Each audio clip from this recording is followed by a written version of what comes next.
de Globovisión. El análisis de la actualidad política, económica, social, de la geopolítica. Se encuentra con nosotros el activista social, periodista Jesús Chuo Torrealba, a quien le damos la bienvenida a este espacio político. Pues ha tenido toda una experiencia que nos permite hoy tenerlo para analizar un tema tan delicado que ya lo hemos conversado acá en este mismo espacio en el pasado, pero del que han venido dándose avances importantes. Las declaraciones del presidente de Estados Unidos han aumentando también la incertidumbre de qué es lo que va a pasar para nuestro país Venezuela si este despliegue de contingente militar en todo el Caribe significa que va a caminar hacia una intervención terrestre o una intervención militar en Venezuela. Lo que hemos visto durante los últimos días, pasan muy cerca, bombarderos sobrevolando el espacio aéreo venezolano, muy cerca del espacio aéreo venezolano. Entonces, bueno, la tensión está allí latente y la incertidumbre de los venezolanos sobre qué va a ocurrir, cuál es el desenlace de todo este entramado y de todas las declaraciones de Trump, que si bien ha dicho que no tiene previsto una incursión militar que respondería a un periodista, porque es parte de lo que dice en esa entrevista, no es algo que yo estaría por responder a un reportero, pero creo que los días están contados del presidente Maduro. Entonces, bueno, evidentemente ese tipo de declaraciones siguen generando preguntas sobre hacia dónde caminan las políticas de Donald Trump hacia Venezuela. Así es, Rosa. Yo, en primer lugar, bueno, agradezco la oportunidad de volver a conversar contigo y con tu audiencia sobre estos temas.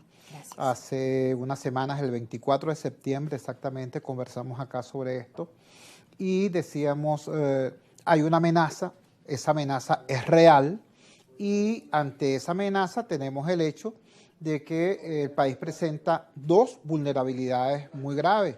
Tenemos una crisis de legitimidad en el sistema político y tenemos a un sector de la oposición que en lugar de señalar o denunciar la amenaza, lo que hace es aplaudirla y darle la bienvenida. Hoy tenemos una situación que, como tú bien has afirmado, ha escalado mucho más allá. Ya no estamos en presencia de una posibilidad de agresión. La agresión existe y es una agresión que, por cierto, impacta no solamente a Venezuela, sino que afecta toda la dinámica regional, toda la dinámica del hemisferio incluso. El haber concentrado frente a las aguas territoriales de nuestro país al 20% de la flota, de la capacidad naval de la primera potencia militar del mundo, repito, tiene un impacto bueno, que afecta a toda la región.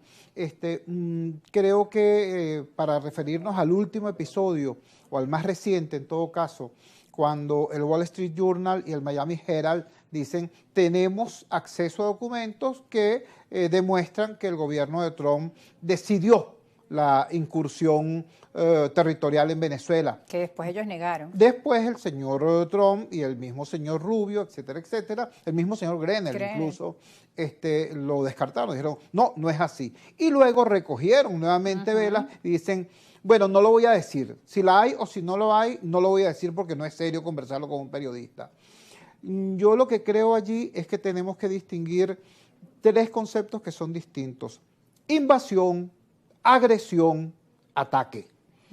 El señor Trump... Agresiones hay hasta ahora. Yo creo que el señor Trump ha descartado lo que es una invasión y ciertamente pareciera complejo, no se corresponde con el nivel, con la cantidad de tropas que pusieron en las cercanías, todo eso es correcto. Ataques, bueno, los que se han producido en relación a la voladura de las lanchas presuntamente del narcotráfico, supuestamente del narcotráfico, pero el tema de la agresión tiene otro cariz. Una agresión puede ser el bombo, pero sobre objetivos ya en pleno territorio nacional.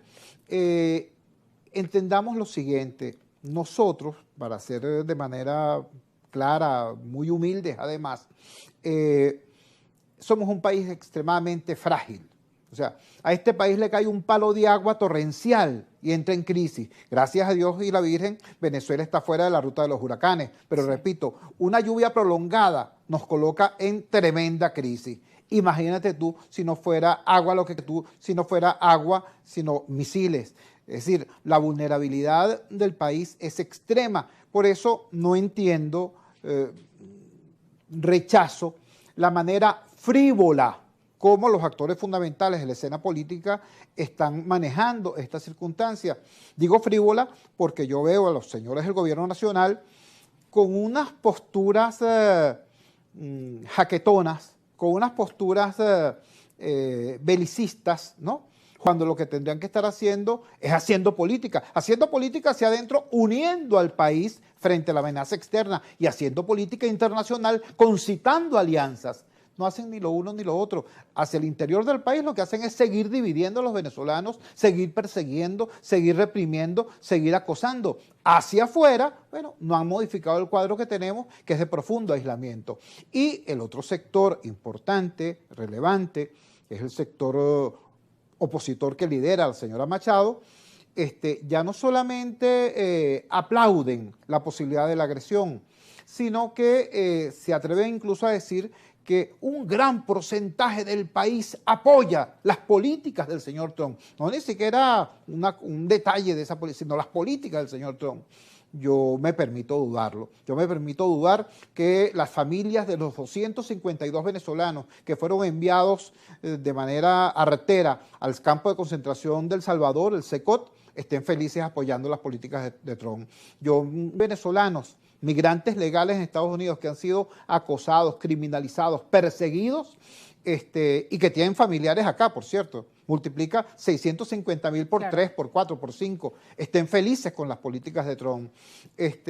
Yo no creo que, por ejemplo, los padres, las madres de los niños que se les retiró el programa alimentario escolar porque el señor Trump le retiró el financiamiento a las Naciones Unidas y eso impactó el Programa Mundial de Alimentos, estén felices con las políticas del señor Trump. Entonces, repito, hay frivolidad, hay ligereza y estamos frente a una crisis que es muy profunda, que tiene un impacto muy severo ya en nuestro país y en toda la región.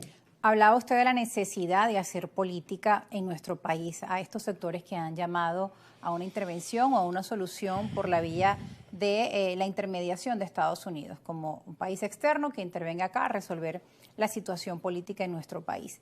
Sin embargo, cuando uno ve las redes sociales, uno se encuentra justamente con que sí, que hay un sector pues que rechaza cualquier intervención, que conoce muy bien lo que ha ocurrido en otros países de Oriente Medio y también en la historia de América Latina y saben que evidentemente un tipo de incursión, de ataque, que no hay operaciones quirúrgicas, que siempre mueren muchos inocentes y que además golpean mucho al país, dañan su tejido social, el tema económico pues lo afectan aún más. Pero hay sectores que insisten en creer que ya la política falló, que ya la negociación, el diálogo tuvo su etapa y que lamentablemente no funcionó y que no hay forma de regresar a ese escenario. Además, porque hay dos polos que no se entienden, que no se reconocen y que esa vía pues ya no está posible. ¿Qué opina usted sobre esta visión que tienen este sector? Yo opino que lamentablemente tenemos hoy una clase política con una falta de cultura política inmensa. Yo creo que hay un sector importante, por cierto, relevante de la clase política venezolana, tanto oficialista como opositora, que ignora, por ejemplo, que sobre ese país, sin embargo, se estaban haciendo todos los esfuerzos en la mesa de paz en París para avanzar hacia lo que finalmente se produjo. Yo creo que ante esa falta de cultura política de nuestra clase dirigente, los ciudadanos tenemos que insistir en dos cosas muy claras. Claro que sí, la inmensa mayoría de los venezolanos queremos cambio, claro que sí, y claro que sí, todos queremos paz, queremos cambio que no sea sinónimo de caos. Tenemos que ir a una pausa, al regreso seguiremos hablando de cómo lograr ese cambio que quieren los venezolanos, que no sea sinónimo de caos y que además puedan resolverse los conflictos en nuestro país a través de esas negociaciones, a través de ese diálogo que, como bien mencionabas, pues en todo conflicto incluso siguen esas vías de comunicación entre las partes en disputa. Tenemos que ir a una pausa, pero ya regresamos con más argumentos.